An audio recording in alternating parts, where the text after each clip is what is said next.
Antes de eu falar aqui do Emerson, eu vou aproveitar só o seguinte. Tô alugando aqui o telefone do... Parou aqui, viu, Dom Roberto, seu telefone aqui, pra gente precisar ver o que acontece aqui. Eu vou tentar reativar aqui pra ver se a gente consegue trazer novamente as informações. Bom, estamos com o Emerson W. Dias trazendo aqui o quadro Momento O Inédito Viável. Muito boa noite, obrigado pela presença, pela participação aqui, Emerson. Boa noite, Renato, boa noite a todos os ouvintes. E o que você traz pra nós nesta quinta-feira? Hoje vamos falar sobre a diferença que faz o controle. Controle remoto? Isso, boa pergunta, boa colocação. Sabe, das coisas que eu faço, uma delas eu escrevo uma coluna na revista da ANEFAC, né? Que essa coluna aqui é o Lorde Escracha. O que é o Lorde Escracha? É um ex-crachá. E aí ele escracha algumas histórias do mundo corporativo. Então é uma revista bimestral e eu escrevo lá. E só uma coisinha, ANEFAC, o que é a ANEFAC? Associação Nacional dos Executivos de Finanças, Administração e Contabilidade. Ah, legal. Uma associação de executivos, tem 51 anos já completados agora em 2019. A gente reúne lá a moçada dessa área para discutir, fazer network, enfim, falar de atualização profissional e etc. Sei. E aí nós temos a revista e eu escrevo lá a coluna Lorde Escracha, que é a coluna que fecha a revista, né?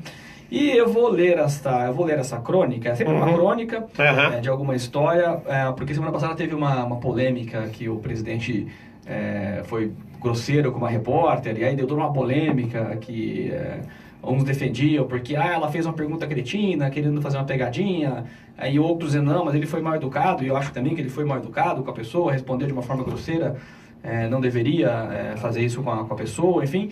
E aí eu me recordei desta crônica que fala sobre o controle de um caso real vivido pelo Lorde Escracha enquanto ele era um executivo de mercado, e ele conta aqui pra gente como é que foi essa história. Vamos lá. Vamos lá.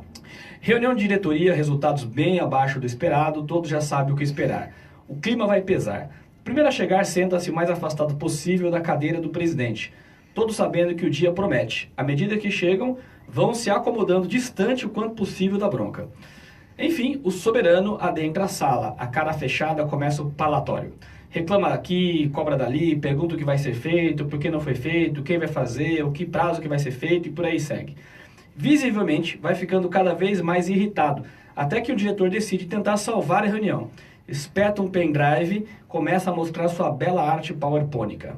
Ar-condicionado em 18 graus, nem a temperatura gélida é suficiente para esfriar os rostos ruborizados pelo calor do momento. Irritado e percebendo o erro na apresentação, o presidente arranca o controle remoto da mão do diretor e indaga. Por favor, o que você quis dizer com esse segundo slide? Ele clica, mas o slide não volta. Tenta, mas não anda. Vira o controle de ponta cabeça, aponta para o projetor, para o notebook, para a janela e nada. O que já não estava nada bom, agora começa a ficar péssimo. Parece que nada funciona nessa empresa. Até esta porcaria de controle não funciona. Como faço para voltar a esse slide maldito? Desisto. Vencido pela frustração e cheio de raiva, joga o controle no chão, quebrando-o em pedaços. Ainda mais irritado, afirma em tom ameaçador. É isso que eu faço com o que não funciona nessa empresa. Levanta-se, pega outro controle que repousa sobre a mesa, aponta para o ar-condicionado e tenta desligá-lo. Mas o que acontece é que os slides finalmente começam a andar. Sem entender a conexão das coisas, ele vai concluindo apocalipticamente. Tá vendo? Quando se toma uma atitude, as coisas andam. Agora o ar não funciona, mas o slide, depois que foi arremessado, voltou a funcionar. É desse tipo de atitude que vocês estão precisando. Para voltar a funcionar também, todos os olhos arregalados enxergam a porta se abrir e entrar o contador. Atrasado, claro. Desavisado, da tensão extrema, o recém-chegado vê sobre piso pedaços de um controle remoto e ingenuamente exclama: nossa, gente, o controle do ar-condicionado caiu no chão. Um silêncio constrangedor para na sala, enquanto o presidente se dá conta de que estava usando os controles para os fins errados. Agora, os diretores, um tanto aliviados, preocupam-se com esforço para segurar as gargalhadas. Meu amigo, não há outra conclusão senão a de que o controle faz toda a diferença. Sem dúvida nenhuma. O controle também tem o controle ali humano. Exato. Muito bom, excelente. Uma situação ali, né? De muita também de muito constrangimento e ao mesmo tempo que acabou virando uma sátira. Virou, né? Porque ele sem o controle emocional, ele ele tenta funcionar uma coisa com um controle que não está correto, quebra o controle, depois usa o outro para outra finalidade e volta a ter função que não era que ele queria.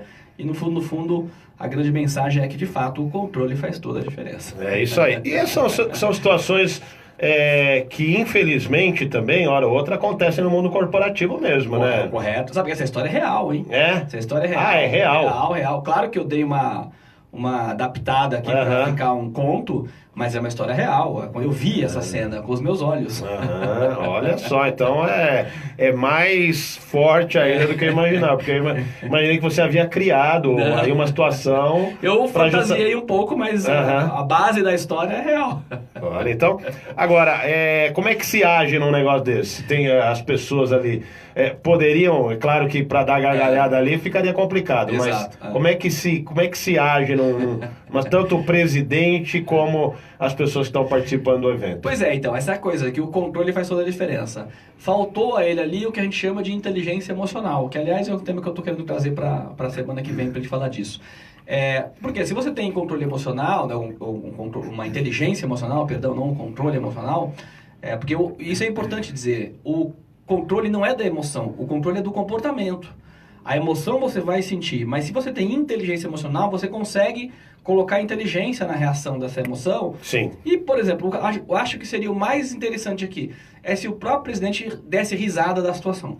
Se ele risse da situação, ou seja, risse de si mesmo, ele traria ali alguns elementos importantes. Ele mostraria uma pessoa mais humana, se mostraria uma pessoa humilde, porque reconheceu que errou, e a coisa ficaria engraçada e todo mundo... Porque o humor tem uma coisa fantástica, que é unir as pessoas. Uhum. Quando a coisa é muito engraçada, é impossível não rir. E quando você ri com alguém que, mesmo que você não gosta muito da pessoa, o clima fica bom. Então eu acho que usar do humor ali seria uma coisa assim, uma saída de mestre, né? Para aquela situação, né? Porque os diretores, coitados, eles estavam morrendo de medo do presidente ali. Claro. Dificilmente eles iam fazer alguma coisa. Mas alguém, talvez, que pudesse arriscar um pouquinho também, podia fazer uma piada, alguma coisa ali, que talvez quebrasse aquele clima tenso e todo Mas e a coragem para fazer isso? Esse é o ponto. E a coragem para fazer uma brincadeira ali com o presidente da empresa? Precisa ser muito ousado. E isso é um problema, né, Renato? Porque, por exemplo, o presidente, quando ele é muito rude, muito grosso, muito duro, ele acaba tirando essa criatividade que as pessoas poderiam, inclusive, ajudá-lo, né? Mas elas ficam com medo, então o pessoal acaba, deixa ele se ferrar aí sozinho porque não vou ajudar, né? É verdade. Olha que importante essa mensagem também por trás dessa história. E aí o que você está falando também, essa questão da sátira, né, que a gente comentou um pouquinho antes, de humanizar mais as relações, também permite mostrar que todo mundo está sujeito a uma situação como essa. Exatamente. Não é isso? Exatamente. Quer dizer, aquilo que você falou, ficar nervoso num determinado momento ou achar engraçado também uma situação faz parte de todo ser humano. Exato. Só que ali entra a questão do controle. Exato. Que é o que você falou muito bem. A questão do controle. Então, ter o controle é fundamental.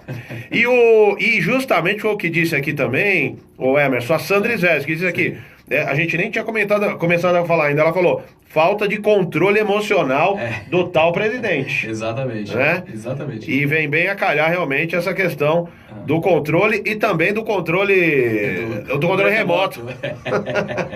Controle remoto também seria fundamental. Agora, também voltando um pouquinho nesse negócio do Bolsonaro, né, que você também pegou como gancho de uma entrevista, que eu não sei se é a mesma que eu tô pensando aqui, de uma repórter que ele falou, que ele perguntou se ela era da Folha. Essa pergunta? Essa entrevista? Essa entrevista. Tá, é o tipo do negócio que eu fico vendo hoje no país, né, esse tipo de contraposição à imprensa, que é algo que não agrega absolutamente nada. Correto. Né? Porque a repórter está lá fazendo o papel dela. Exato. E aí, se a pergunta não é aquela que o entrevistado quer que ele faça, ele tem todo o direito de não gostar, mas ele também tem o dever de responder. Exato. Porque ele é um homem público.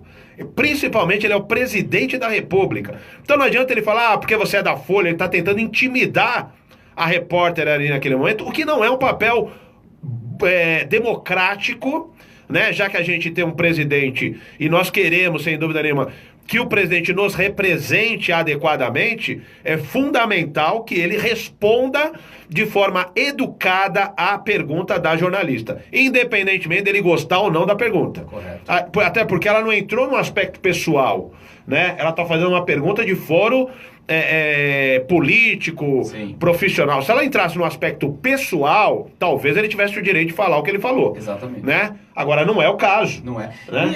E assim, Renato, ela fez a pergunta. Eu já respondi isso 500 vezes, ou já respondi isso 1000 vezes. Essa seria uma resposta que, olha, eu não vou falar mais uma vez desse assunto que eu já falei. Ok. Uhum. Mas a forma como ele foi grosseiro, de, olha, você primeiro precisa... Primeiro que ele pergunta de onde ela é. Então já começa ali, né? Exatamente. É uma forma de intimidar. E depois ele fala, olha, você tem que passar numa faculdade que presta, contratar jornalista que presta. Quer dizer, nem sabe a formação da moça.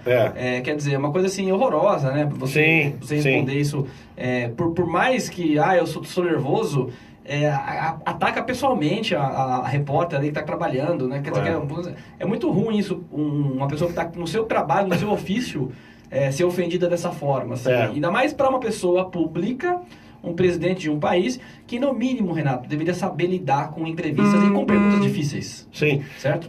Lembrando que a pergunta, é bom a gente falar também, que eu estou me recordando aqui, foi sobre corte ou contingenciamento.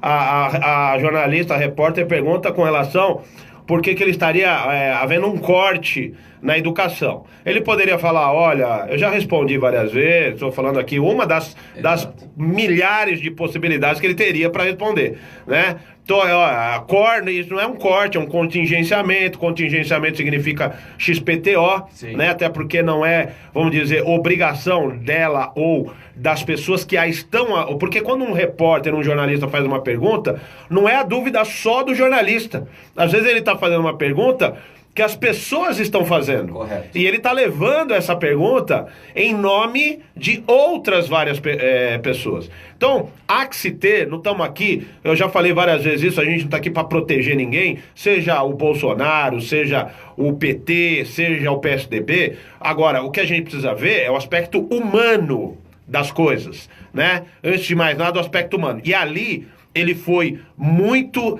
para dizer o mínimo, sem traquejo, um cara sem controle, como disse aqui o Emerson W. Dias, que trouxe essa crônica, né? Exatamente. O controle faz toda a diferença. É isso aí. E faz toda a diferença nessa hora, o controle. Isso não significa que hora ou outra ele não possa perder o controle. Claro. Porque ele é um ser humano, também pode perder. Mas precisa perder também nos momentos certos, porque não vai perder por qualquer perguntinha besta, né, como essa, não é pra perder controle naquele momento, né, por favor. Exatamente. Né? Tem coisa muito pior aí pro Bolsonaro perder a cabeça e não pra uma perguntinha se é corte ou contingenciamento e tal, que é um assunto que acabou aí permeando o debate na mídia. Exatamente. Bom, Emerson, e a frase do dia? A frase é uma frase de Aristóteles, que está lá no livro Ética a Nicômaco. Olha, essa frase tem mais de 2.400 anos, hein? Olha só, hein? Qualquer um pode zangar-se, isso é fácil. Mas zangar-se com a pessoa certa, na medida certa, na hora certa, pelo motivo certo e da maneira certa, não é fácil. Não é mesmo. Não é mesmo. Tem uma... de quem que é a mesma frase? Aristóteles. Aristóteles. Tem uma outra também que eu gosto muito, que tem muito a ver com isso, você tratar bem as pessoas que estão abaixo de você, alguma coisa nesse sentido, ou não tratar mal as pessoas que estão abaixo de você é um sinal do seu caráter. Tá. Não ser, ou não perder esse controle com quem está abaixo de você, porque perder controle com quem está abaixo é fácil. Exato. Né? Agora eu quero ver perder controle com quem está acima. Entendeu? Então tem uma frase aí que circula aí nas redes sociais e tal, né? Que aí é mais difícil do cara bancar, né, a perda de controle. Né? Exatamente. E agora até vejo aí o Neildo soltando um som, é isso, Neildo? Do Kid Vinil, é isso? Isso me dá tic-tic nervoso. Lembra dessa? Oi, como? Isso me dá tic-tic nervoso. Tem hora, olha, que eu vou dizer uma coisa pra você. Essas músicas, elas vêm a calhar. Ela salva o dia, inclusive. Exatamente. Tem hora que você tá com o tique-tique nervoso lá, que você fala, deixa eu botar, e você começa a cantar, você esquece do problema. Grande, né? Kid Vinil. Grande Kid Vinil, exatamente. Que era também o grande que fez aquela música Eu Sou Boy, né? Do Magazine. Do Magazine, isso, Magazine. Da banda Magazine. Foi o criador da Magazine, foi sensacional, anos 80, que trouxe várias músicas aí. É isso Bom, aí. Emerson, obrigado. Até. E os contatos aí pros ouvintes internautas? O site é www.oineditoviável.com.br. Nas redes sociais é só procurar o Inédito Viável no Facebook, Instagram. E se você quiser ler esta coluna aqui, o controle faz toda a diferença, essa crônica, você pode procurar no meu site, o ineditoviável.com.br, clica lá em blog e lá você vai achar esta crônica, ou então lá no site da Nefac, que tem as colunas do Lojas Cracha todas lá. Bacana, é isso aí, o Emerson mandando bem sempre aí, olha, no texto, aqui na rádio, também professor, Anefac, enfim, várias, aí, multi-executivo.